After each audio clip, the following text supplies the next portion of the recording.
What's going on, my friends? I am Dustin Stelzer with Electrician U.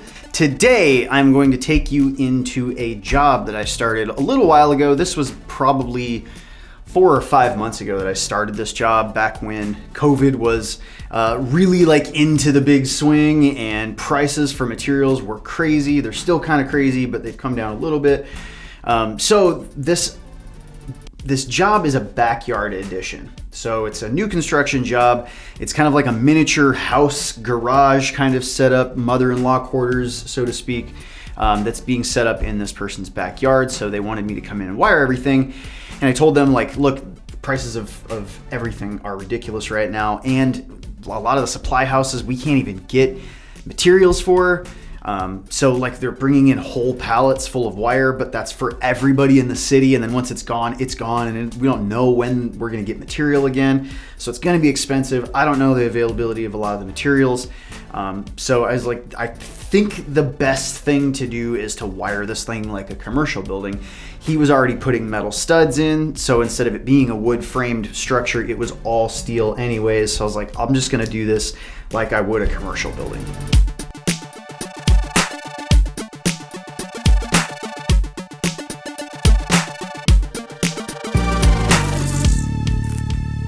I realized, like, using MC, using 1900 bracket boxes and mud rings and all of that just makes the most sense. He's already got all of this stuff in steel studs, so like there's really no reason to use Romex. Plus at the time, I think Romex was like $180 for a 250 foot roll of 12-2. I went and looked at MC. MC was $104 per roll for, 250 feet, 12-2, same thing. So I was like, okay. Plus metal boxes were far cheaper than PVC boxes because the same thing, PVC, anything plastic, PVC, there was a large shortage of because these big companies started buying it all up. So going metal was the way to go. So the first thing that I do is start my layout. On any new construction job, first thing you're going to do day one is bring your plan in, bring a tape measure and a marker, and you're going to be going around to every single one of the studs per plan and writing some kind of little mark that shows your receptacle height and your switch heights. The more efficient way to do things is to do similar things over and over, same things, one after the other. So you're doing like things and you end up getting a little bit faster as you go throughout the process of doing like things. So I go through and mark every single thing out so I don't have to do any more marking out. I can put my tape measure away. Then I put my tools on and I start to pass everything out. One thing to note also, if you look at my plug and switch heights, all of my plug heights seem to be a little high, and that's because I'm going by ADA standards. So the Americans for Disabilities Act in code, to design a electrical system for ADA standards is to do something with handicapped people in mind. So most commercial buildings for sure are up to ADA requirements. A lot of bigger cities are making residential applications do the same thing, but there are places where they don't really take into account ADA standards. So anytime I do a design, doesn't matter residential, commercial, I always do it to ADA. So ADA in Annex J of the 2020 National Electrical Code will talk about the different ADA standards. So there is such a thing as a forward reach. If somebody is in a wheelchair and they go to reach out in front of them, there's a certain height that we have to put things within so that they can reach them. And then they have a forward reach that's low as well. So if they're in a wheelchair, they can actually reach like a receptacle. There's also a thing called side reach, but those numbers for our purposes are going to be the exact same thing.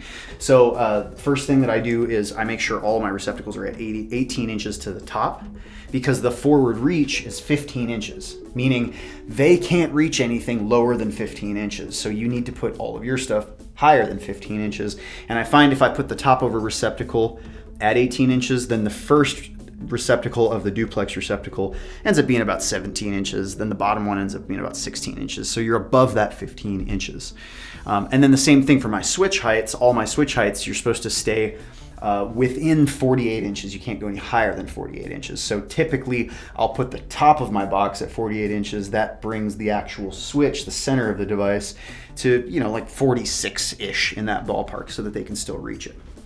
All right, so now that I've got everything marked out, all my receptacles, all my switches, I start passing all my boxes out. So this is the next thing I do. Doesn't matter commercial, residential. I go around after I've gotten everything marked out with a whole bunch of boxes in my hand, and I just start passing them out to all of the locations that I just marked out.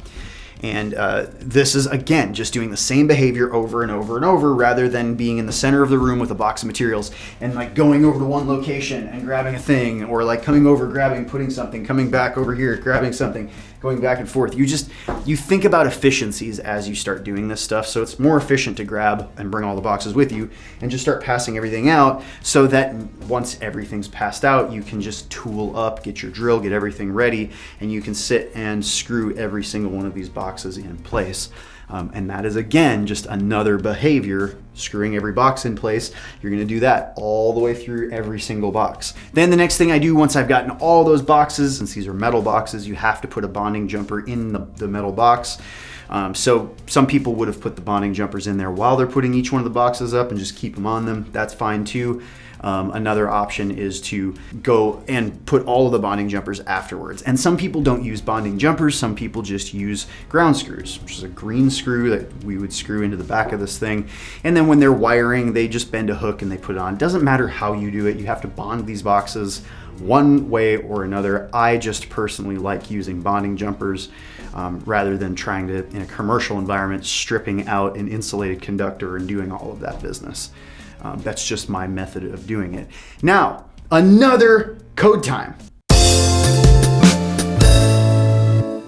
So, really quick, there are bonding jumpers that you can buy that are 14 or 12.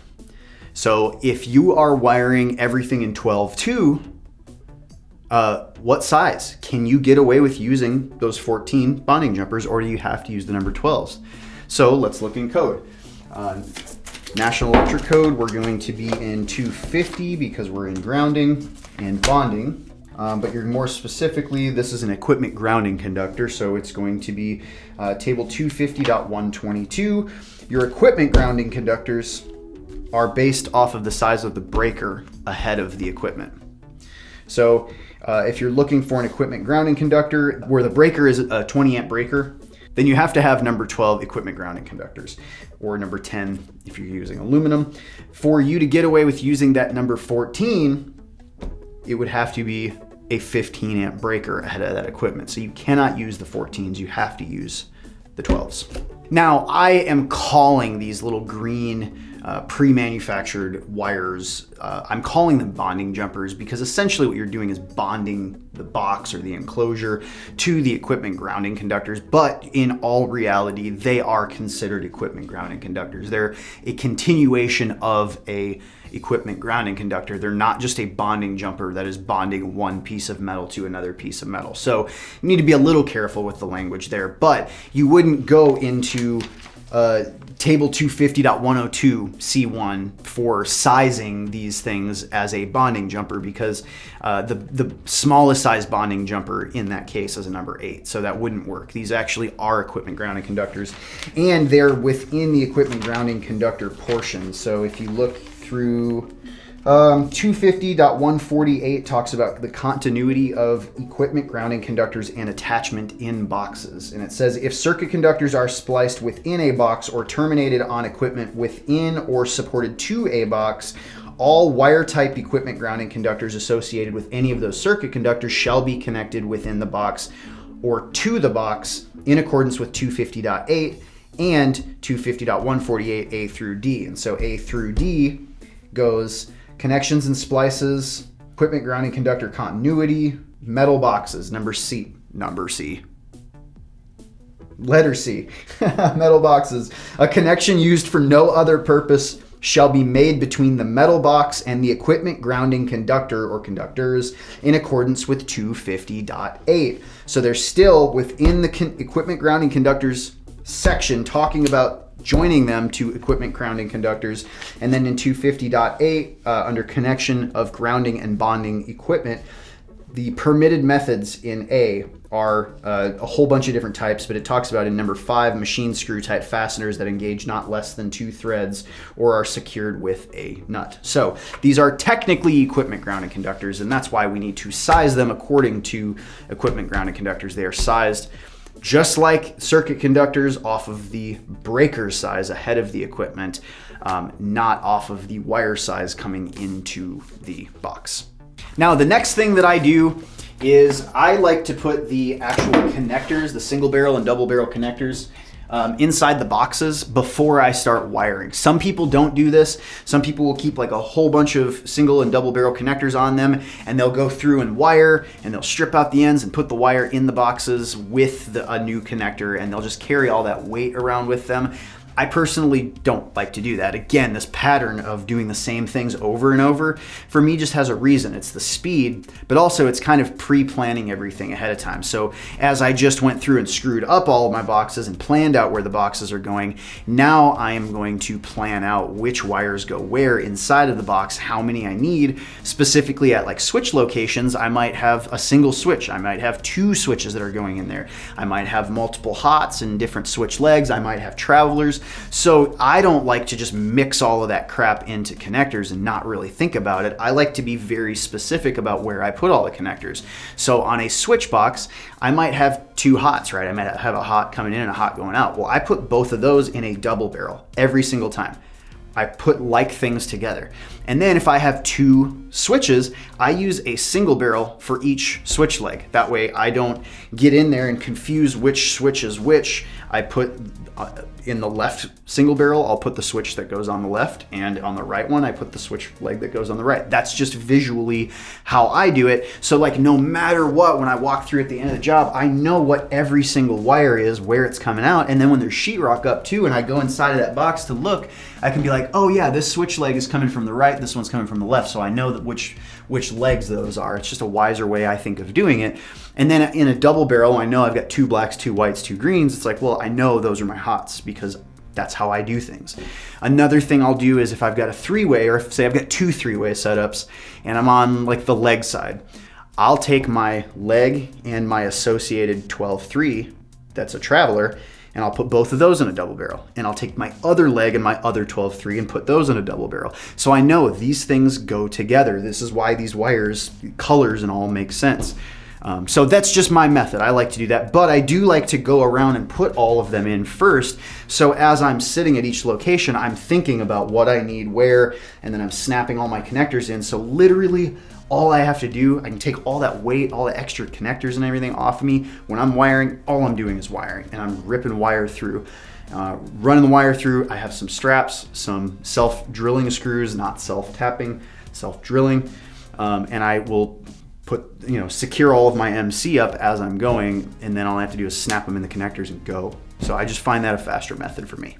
All right, so that's pretty much it for day 1. Very quick day. I didn't spend a whole day out there, but I like to just get my layout figured out, spend a day on that, especially if you get into like really big stuff. We'll do large custom homes, like 8,000, 20,000 square feet. So you're spending an entire day just thinking about your layout, every single room, room by room. But the layout is really the killer thing to get right. So it's usually a trained person, journeyman or somebody that's going to be out there doing all the layout, and the helpers are going to be going around putting boxes up. You don't really have to think about that kind of stuff.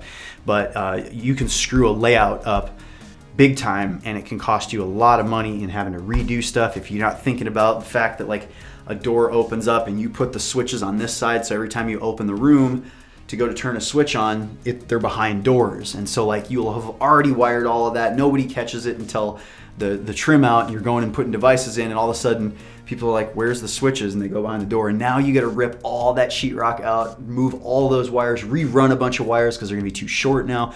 So like the layout is kind of key in making sure that you get everything right. So let me know if you guys have any comments, questions, suggestions, anything to complain or tell me about. You are electricians. I know that is what you will do. You will tell me your opinion. You will tell the world your opinion about everything. I love you guys for it so much. Thank you so much for your attention.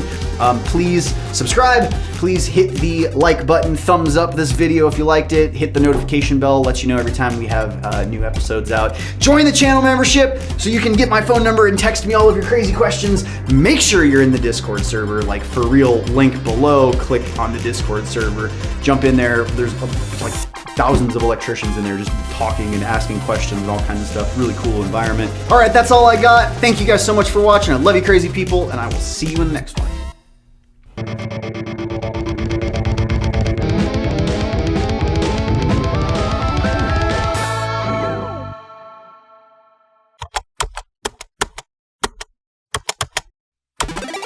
Desk and music and video.